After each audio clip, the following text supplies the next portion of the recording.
वादग्रस्त प्रशिक्षणार्थी IAS अधिकारी पूजा खेडकर दिल्लीत दाखल। UPSCच्या तक्रारीवरून दिल्ली क्राईम ब्रांचद्वारे फसवणूक, डिसॅबिलिटी ऍक्ट अंतर्गत गुन्हा दाखल। तर उमेदवारी रद्द का करू नये UPSCची नोटीस। मायक्रोसॉफ्टच्या सर्व्हरमध्ये तांत्रिक बिघाड, मुंबईसह जगभरातील विमानतळांवर प्रवाशांचा खोळंबा। बँका आणि मीडिया हाऊसलाही फटका, लंडन शेअर मार्केट बंद।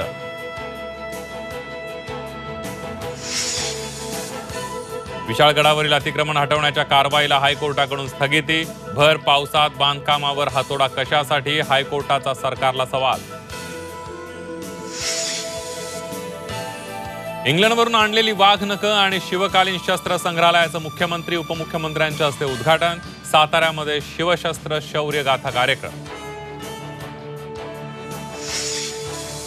विरोधकांच्या आरोपांना उत्तर देण्यासाठी भाजपची रणनीती। सकाळी आणि दुपारी पत्रकार परिषद घेणाऱ्या नेत्यांची यादी जाहीर। विधानसभा निवडणूक तयारीसाठीची मोर्चे बांधणी सुरू। आणि राज्यातील महामार्गांची चाळण, खड्डे आणि संथ गतीने सुरू असलेल्या कामांमुळे प्रचंड वाहतूक कोंडी, प्रवाशांमध्ये संतापाचं वातावरण।